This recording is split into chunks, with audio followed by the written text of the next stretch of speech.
जमाना artificial intelligence का है, जमाना चैट जीपीटी का है, और स्टाफ सिलेक्शन कमीशन यानी एसएससी ने भी कहीं ना कहीं इसी तरफ अपने कदम बढ़ा दिए। एसएससी जेई की डिटेल नोटिफिकेशन आ चुकी है। 26 जुलाई को एसएससी ने बोला था कि हम डिटेल नोटिफिकेशन देंगे, और उन्होंने डिटेल नोटिफिकेशन दिया भी। अब इस नोटिफिकेशन जब मैंने देखा तो इसमें कुछ बड़ी शॉकिंग बातें थी जो मुझे आप लोगों से डिस्कस करनी चाहिए। आप लोग देख भी पा रहे हो स्क्रीन पर लिखा हुआ शॉकिंग पैटर्न चेंज। तो एसएससी जेई का पैटर्न चेंज हो चुका है। एसएससी जेई के पैटर्न में क्या क्या इंपॉर्टेंट चीजें हुई हैं, क्या क्या इंपॉर्टेंट चेंजेस हुए, मैं आपको बताता हूं बहुत ही शॉर्ट में, और इन सारी बातों को समझते हैं। साथ के साथ वैकेंसीज यहां पे बहुत सारी आपकी आ चुकी है। तो ये नोटिफिकेशन लास्ट ईयर के नोटिफिकेशन जैसा नहीं है, कुछ छोटे छोटे चेंजेस एसएससी ने इसमें करे हुए हैं। सारी बातों को बहुत ध्यान से सुनना इंपॉर्टेंट है। आइए शुरू करते हैं ये सेशन। सबसे पहले बात करते हैं इंपॉर्टेंट डेट्स की। क्या क्या इसमें इंपॉर्टेंट डेट्स है, कब आपका ये पोर्टल ओपन हो जाएगा, कब फॉर्म भर सकते हो, लास्ट डेट क्या है, सब कुछ आइए समझने की कोशिश करते हैं। तो देखिए, date for the submission of online application ये आपका स्टार्ट हो जाएगा 26 जुलाई, यानी कि आज से स्टार्ट हो जाएगा। 16 अगस्त लास्ट डेट होगी जिस दिन आपका ये फॉर्म भरना रहेगा। 16 अगस्त को भी रात में 11 बजे तक खुला रहेगा। तो अगले 4-5-6 दिन में सारे डॉक्यूमेंट्स वगैरह इकट्ठा करके आप ये फॉर्म भर देना भाई साहब, ठीक है। उसके बाद देखिए, अगर मान लीजिए कुछ करेक्शन वगैरह करवाना है, कुछ गलतियां हो जाती है कभी कभार फॉर्म भरते समय, कुछ आपको ऑनलाइन पेमेंट वगैरह में करेक्शन करवाना है, कुछ आपको चेंजेस करने हैं, तो उसके लिए इन्होंने 17 और 18 2 दिन दिए। 18 तारीख को रात 11 बजे तक जो भी आपको चेंजेस करवाने करवा दीजिए। और जैसा कि आप सभी लोगों को पता होगा कि एसएससी आपके 2 पेपर्स कंडक्ट करवाता है, पेपर 1 और पेपर 2, ठीक है। कहीं ना कहीं पैटर्न चेंज भी नहीं पेपर 1 पेपर 2 से रिलेटेड है, आइए उस पर भी डिस्कशन करते हैं। बट जो पेपर 1 की इन्होंने टेंटेटिव डेट दे रखी है वो अक्टूबर में दे रखी है। तो इसको ना आप सेकेंड वीक ऑफ अक्टूबर मान के चल सकते हो, जहां पर आपका ये एग्जाम होगा फर्स्ट पेपर का। अब आइए समझते हैं आगे और कौन सी इंपॉर्टेंट बातें उन्होंने देने की कोशिश की थी। हालांकि इसके पहले जो शॉर्ट नोटिस आया था उसमें मैंने आपको बताया था कि जेई का एग्जाम सिविल, मैकेनिकल और इलेक्ट्रिकल के लिए ही होता आया है, होता रहेगा। तो इसमें बहुत सारे बच्चे पूछ रहे थे ईसी के लिए क्यों नहीं होता है, क्यों होता है। तो भाई ये हम डिसाइड नहीं करते, ये आपका जो एसएससी होता है वो डिसाइड करता है कि कौन से डिपार्टमेंट में कौन सी ब्रांच की वैकेंसीज है, ठीक है। तो जिन ब्रांचेस के लिए वो अच्छे से तैयारी करिए, बाकी अदर ब्रांचेस के लिए भी वैकेंसीज आती जा ही रही है, ठीक है। चलिए, अब ऑब्वियसली जब आप जूनियर इंजीनियर बनते हो तो सिविल, मैकेनिकल, इलेक्ट्रिकल के जूनियर्स होते हैं, वो ग्रुप बी नॉन गैस्टेड पोस्ट यहाँ पर होता है, नॉन मिनिस्ट्रियल होता है। और यहाँ पर आपको 7 सेंट्रल पे कमीशन के हिसाब से पेमेंट मिलती है। 35,400 से लेके 1,12,400 वाली रेंज में आपकी यहाँ पर पेमेंट रहती है, आपकी यहाँ पे सैलरी बन जाती है, ठीक है। देखिए यहाँ पर अब मैं आपसे बात करने वाला हूँ जो सबसे इंपॉर्टेंट मुद्दा है कि भाई पेपर में चेंज क्या हुआ है, क्या क्या चेंजेस हुए। देखिए, पहले क्या होता था, जो पेपर 1 होता था वो आपका कंप्यूटर बेस्ड होता था, यानी कि आपको कंप्यूटर पे बैठ के वो देना होता था।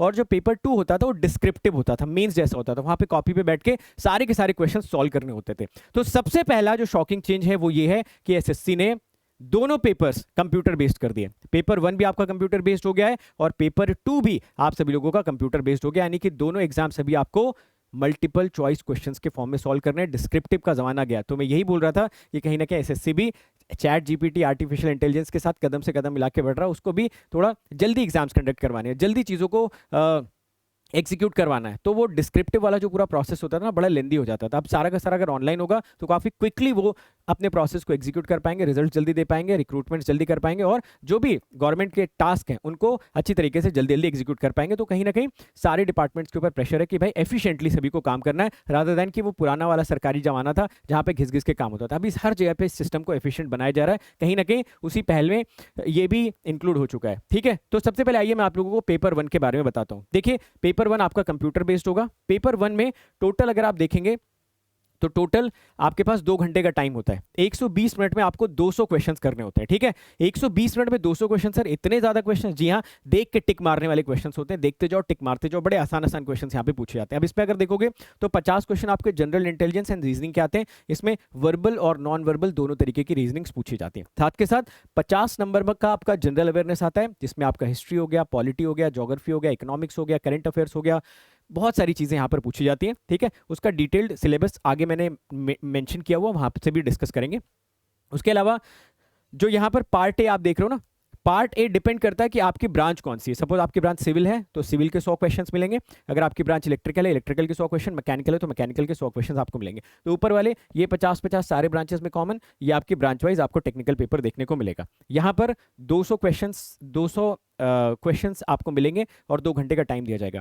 एक बहुत इंपॉर्टेंट बात जो आप सभी लोगों को नोट करनी चाहिए वो ये है कि पहले जब भी आप ये पेपर्स अटेम्प्ट करते थे एमसीक्यू बेस्ड, तो एसएससी यहाँ पर 1/4 की नेगेटिव मार्किंग करता था। कितनी? 1/4 की नेगेटिव मार्किंग करता था। बट अभी नेगेटिव मार्किंग 1/3 हो गई, यानी कि नेगेटिव मार्किंग का उन्होंने डर थोड़ा सा बढ़ा दिया। एक क्वेश्चन गलत करोगे 1/3 नंबर आपके तुरंत कट जाएंगे। तो नेगेटिव मार्किंग है, ऐसा नहीं है नेगेटिव मार्किंग नहीं है, नेगेटिव मार्किंग है 1/3। पहले कितनी होती थी 1/4, तो अभी नेगेटिव मार्किंग में भी चेंज हुआ है। ये भी पैटर्न चेंज का आपका हिस्सा है। पहले के मुकाबले अभी नेगेटिव मार्किंग का वेट उन्होंने थोड़ा सा बढ़ा दिया है। अब देखो भाई साहब, पैटर्न चेंज का जो सबसे इंपॉर्टेंट एस्पेक्ट है वो ये है पेपर 2। पेपर 2 पहले आप सभी लोगों का डिस्क्रिप्टिव हुआ करता था, बट अभी पेपर 2 जो होने वाला है वो आपका एमसीक्यू बेस्ड होने वाला है। अब एमसीक्यू बेस्ड में सर क्या पूछा जाएगा भाई, जो आपकी ब्रांच है ना, आपके ब्रांच से 100 क्वेश्चन पूछे जाएंगे। कितने नंबर का? 300 नंबर का, यानी कि हर एक क्वेश्चन 3-3 नंबर का आपसे पूछा जाएगा। ये भी आपको कंप्यूटर पे बैठ के देना है। 100 क्वेश्चन आते जाएंगे, एमसीक्यू होंगे, आप उनको टिक करिए, आगे बढ़िए। डिस्क्रिप्टिव वाला पूरा का पूरा झंझट इन्होंने खत्म कर दिया। ठीक है, आपकी ब्रांच इलेक्ट्रिकल है तो इलेक्ट्रिकल के एमसीक्यू, सिविल है तो सिविल के, मैकेनिकल है तो मैकेनिकल के। अगेन यहां पर भी नेगेटिव मार्किंग कितनी है? 1/3 नेगेटिव मार्किंग है, इस बात का आप ध्यान रखेंगे। 3 नंबर का एक सवाल है, सवाल गलत करोगे 1 नंबर सीधा सफाया हो जाएगा। ठीक है, सवाल छोड़ दोगे कोई भी नेगेटिव मार्किंग नहीं होगी, सवाल सही करोगे तो पूरे 3 नंबर आपको यहाँ पे देखने को मिल जाएंगे। तो अगर मैं समराइज करूं तो पैटर्न चेंज में पॉइंट नंबर 1, आप सभी लोगों का पेपर 1 और पेपर 2 दोनों कंप्यूटर बेस्ड कर दिया गया। पॉइंट नंबर 2, जो नेगेटिव मार्किंग पहले 1/4 होती थी वो 1/3 कर दी गई है। पॉइंट नंबर 3, जो पेपर 2 का पैटर्न है उसमें 100 क्वेश्चंस आपसे पूछे जाएंगे जो 300 नंबर के होंगे। अगेन यहाँ पे सिर्फ 2 घंटे आपके लिए अलॉटेड रहेंगे। तो अगर मैं यहाँ पर बोलूँ तो 120 मिनट में आपको 100 क्वेश्चन करने होंगे। तो ऑब्वियसली पेपर 1 के कंपेरिजन में यहाँ पर जो टेक्निकल क्वेश्चन पूछे जाएंगे उनका वेटेज थोड़ा सा ज़्यादा होगा, थोड़े से अच्छे क्वेश्चंस शायद ये बनाने की कोशिश करेंगे। हालांकि पहली बार हो रहा है तो लेटेस्ट वेट एंड वॉच कि इसमें वो लोग क्या देने वाले हैं। ठीक है, बाकी यार ये सारी चीज़ें मैंने आप लोगों को बताई दी नेगेटिव मार्किंग से रिलेटेड। ये आपका सिलेबस है जो मैंने अभी आपको थोड़ी देर पहले बताया था।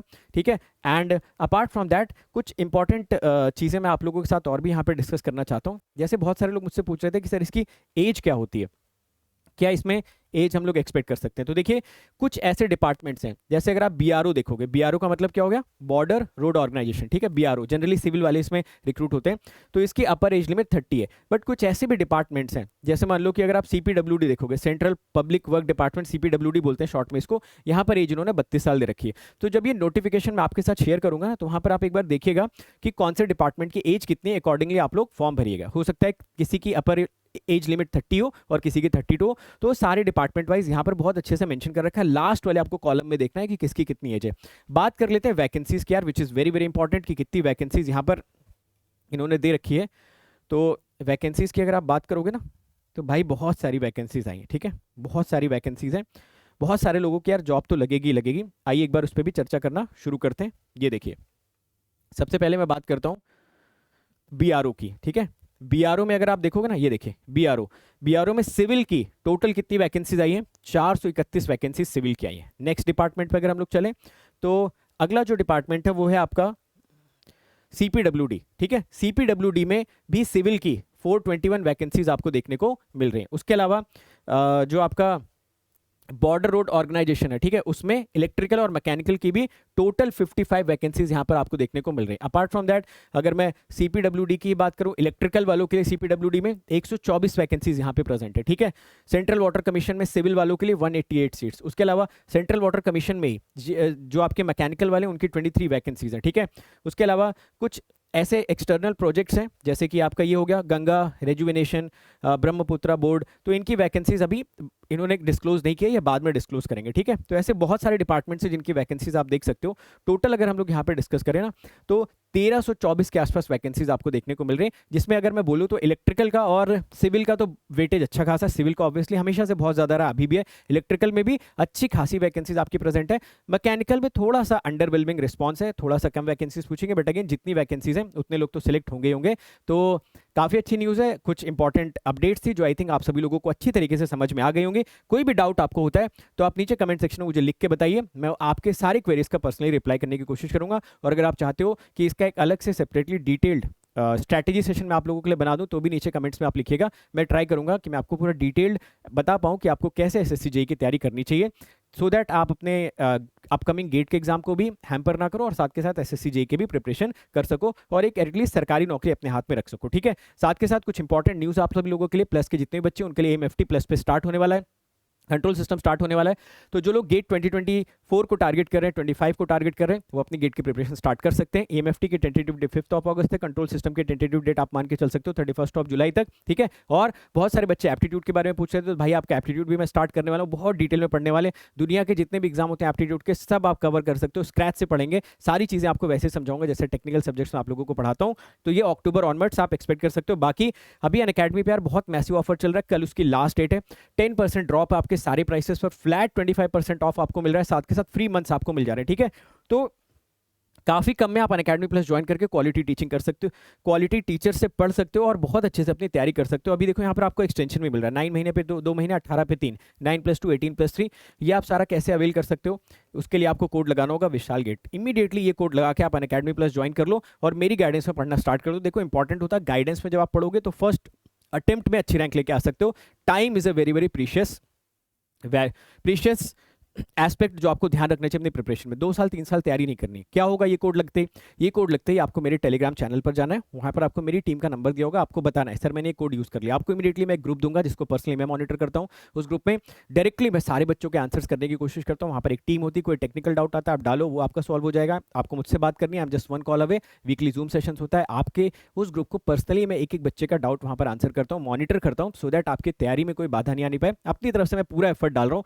आप भी अगर एक सिंसियर कैंडिडेट हो, आइए प्लस पे अपनी पूरी की पूरी जर्नी को अच्छे से एग्जीक्यूट करिए, अच्छी रैंक लेके आइए, ठीक है, फर्स्ट अटेम्प्ट में। और ऑफर यार ये कल खत्म हो जाएगा और ये महीने में एक आधा बार ही आता है, तो 10% का प्राइस ड्रॉप भी है, फ्लैट 20% ऑफ, 25% ऑफ भी, और फ्री मंथ्स भी आपको दिए जा रहे हैं। तीनों चीज़ों का कॉम्बिनेशन यहाँ पे आपको देखने को मिल रहा है, ठीक है। तो आप ज्वाइन कर सकते हो।